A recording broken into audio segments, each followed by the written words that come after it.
Hey, you're listening to Don't Lie to Your Life Coach podcast with Kim Arrington. I'm Kim Arrington. I'm a life coach, a weight loss coach, an author, and a badass passionate about helping you connect back to your most authentic self. Join me here each week so I can coach you on how to think all those juicy thoughts that get you feeling your absolute best and taking some big ass action. Coaching has changed my life, and it can change your life too. I'm here to give you real life solutions to create a life you'll love. Because the truth is, boo, you ain't just got problems, you got options.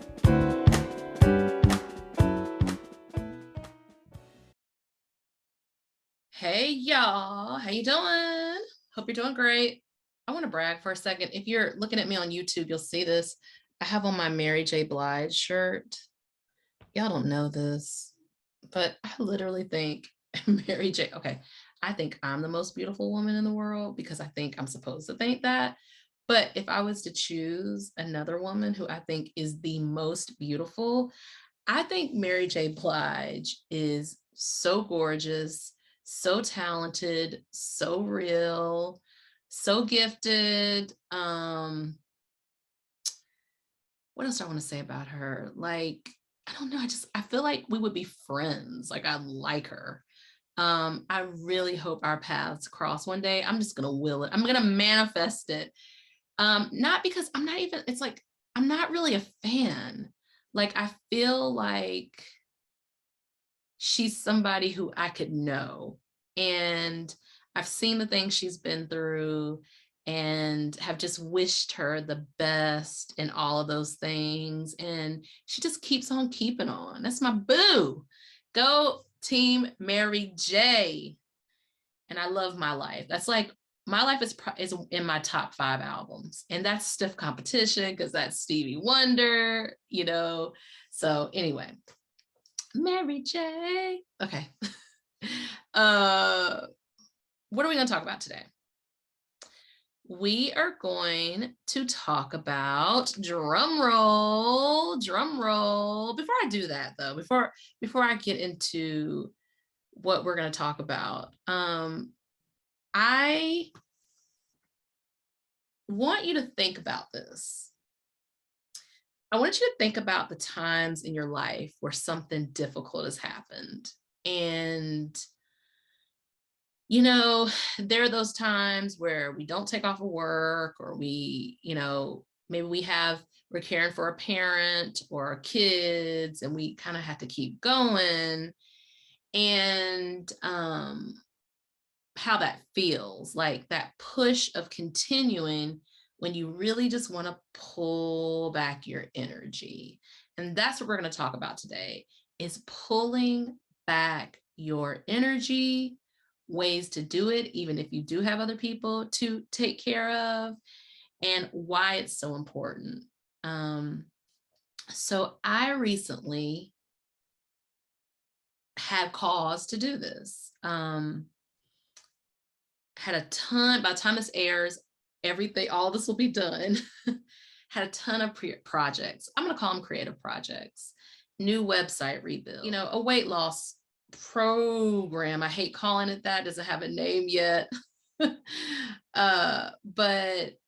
the podcast, getting all that ready. And then in the midst of that, just the regular midlife stuff that comes up. I'm not in midlife suck anymore. I'm in a point of midlife showing me, what I want, how I want to be, who I want to be. So I'm turning it over and looking at it so it's not as damning or damaging or difficult. I coach myself through that. But then a young man who I love died by suicide. And so that kind of snow globed me. That shook me up. And I pulled back my energy hard. Like, I talk to my best friend every day. I went about 3 weeks not talking to her. People, I made a post, or I told people that I was in grief. I was getting messages. I wasn't responding to messages. And then eventually when I responded, it was just like a heart icon. I just hearted the message. I said icon, that seems so vintage. I hearted the messages. People Marco Polo'd me. I just hearted the message and, really pulled back, got very much into the creative projects, cried, felt how I needed to feel. And I was coaching a client yesterday, and I told her I was going to create this as the Jennifer rule, because we were talking about it, and she was talking about loneliness. And I was telling her about solitude and the difference between that. And the way she said it was so clear. So anyway, I was telling her that, what looks like loneliness could really be kind of transformed and made into solitude, where you're taking your energy, you're pulling it back, you're being quieter, you're more to yourself, you're not on the front lines to help anybody figure out anything. You're actually even letting phone calls and things come through, and you're not responding even to make people feel better, like, oh, I'm going through this. You're not talking about what you're going through, because you're in a very internal process, and you don't want to be external. You're introverting, not extroverting.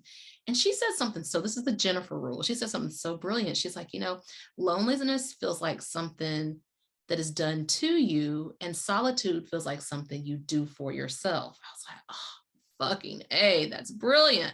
Yes, the Jennifer rule is born.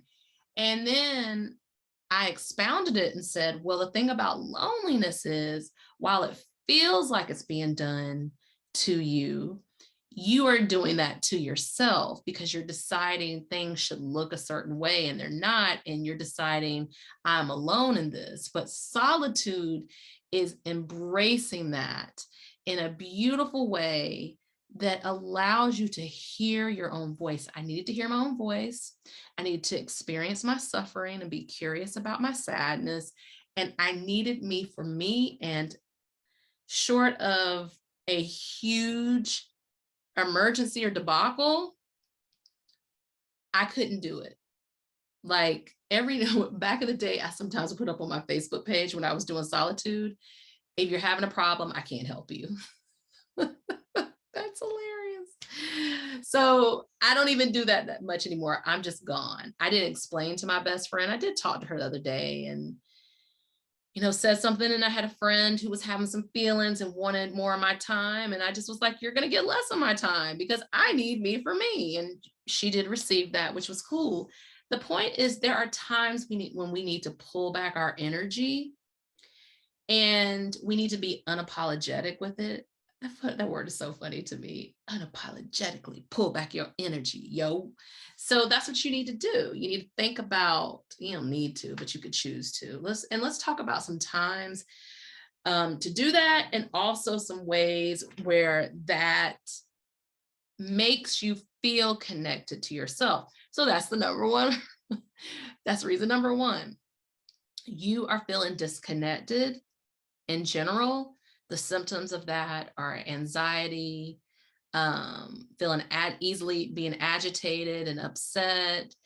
I call it being a snapdragon, because you're just like snapping at people all the time. You keep pulling back, but you're stepping forward because you think you're supposed to. So that is a perfect time to pull back your energy, counting your ducks, putting your ducks in a row, okay? And deciding that you get to be your number one. Y'all know I say it, number one stunner. You get to be your number one stunner in your life. You get to be the person who gets the majority of your attention, your time, all of that. So, Kim, what do I do if I have a newborn? You hire a night nurse if you can, or a nanny, or the partner is brought in to do more of the work, or you have your favorite aunt come in to help you, or you ask for help, Okay, well, Kim, my parent just received a diagnosis. How do I do that? Well, you enlist, here's one way you could do it.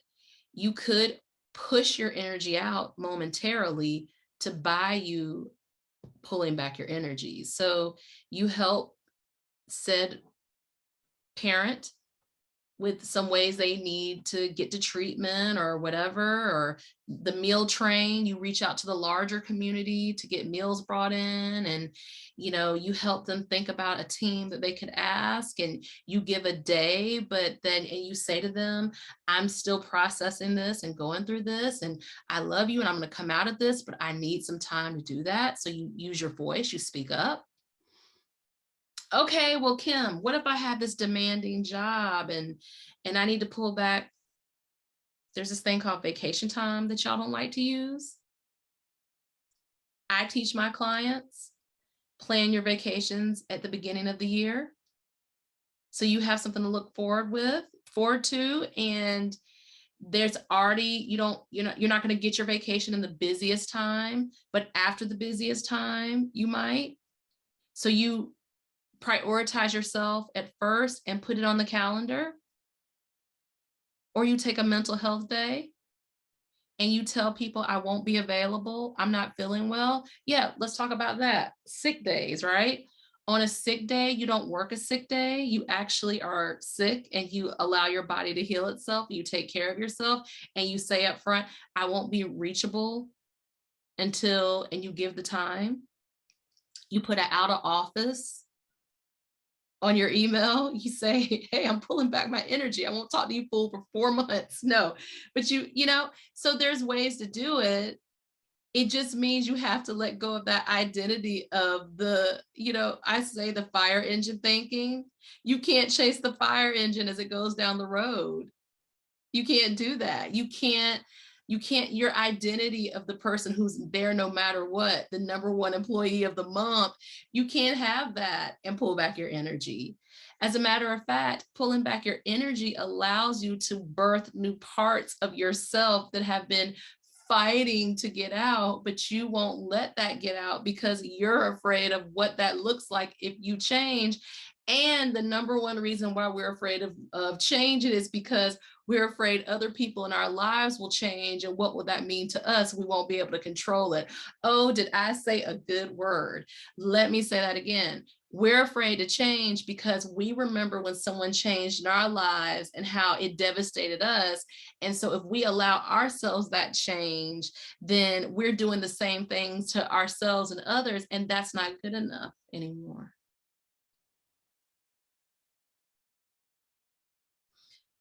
Pulling back your energy is essential to prevent midlife suck.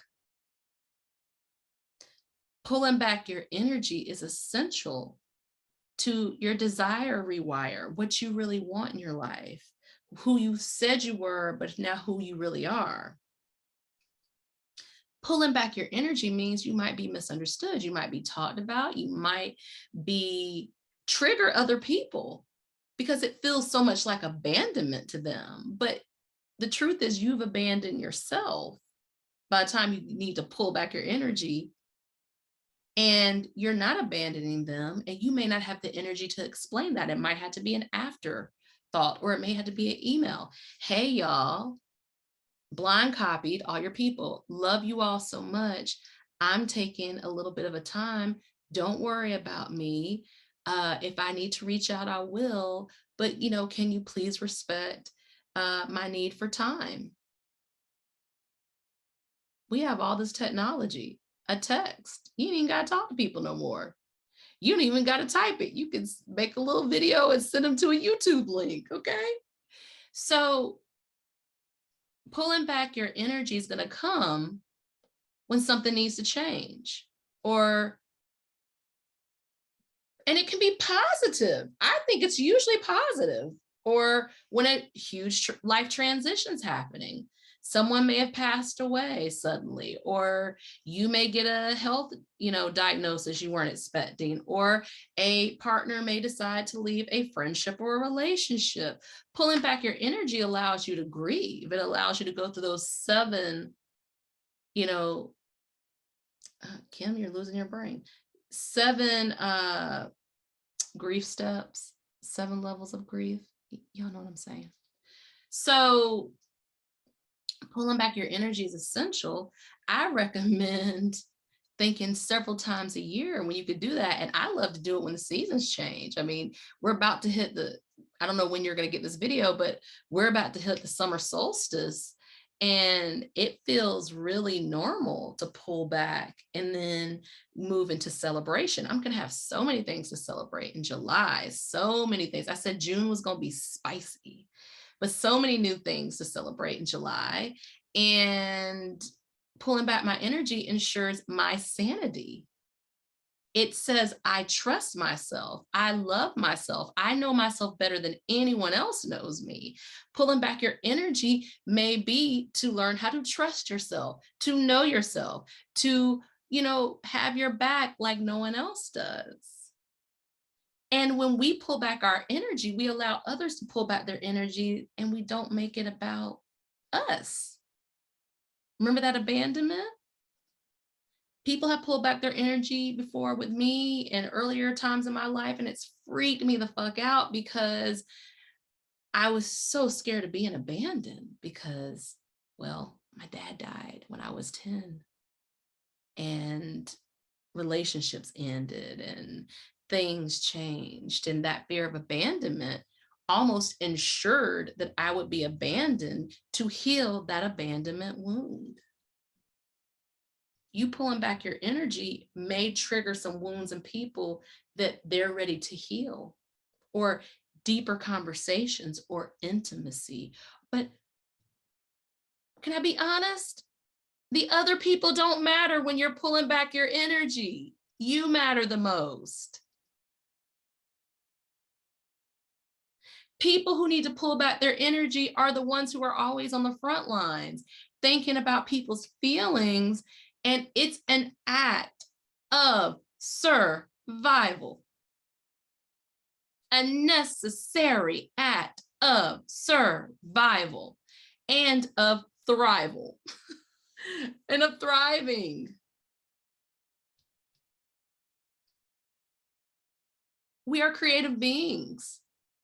When we don't have a thing to create or an idea, when we pull back, we get that new idea.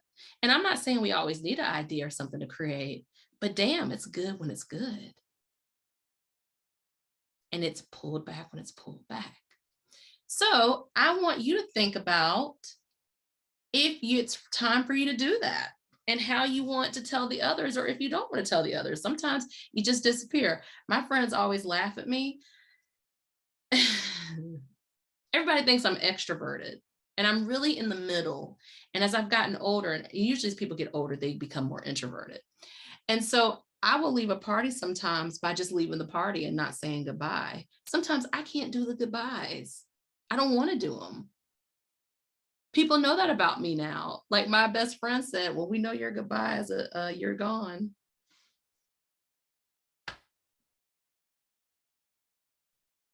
Some things we don't have to change about ourselves. We can just dig them.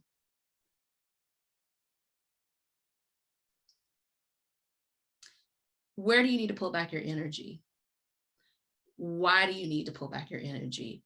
Permission granted. For me, grant the permission to yourself, or just do it. And in the middle of you feeling recharged and renewed and ready to take on the world after you do it, you'll be like, man, I sure am glad I did that. You might not feel good about it at first, but that's what it gets you. A self-renewal, a self-recharge, I'm worthy of my own time, my resources, my money, my love, my attention, my pleasure. It gets you all of that.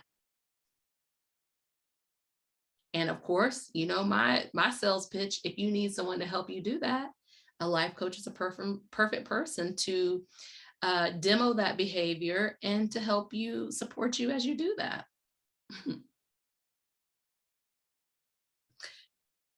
Do it.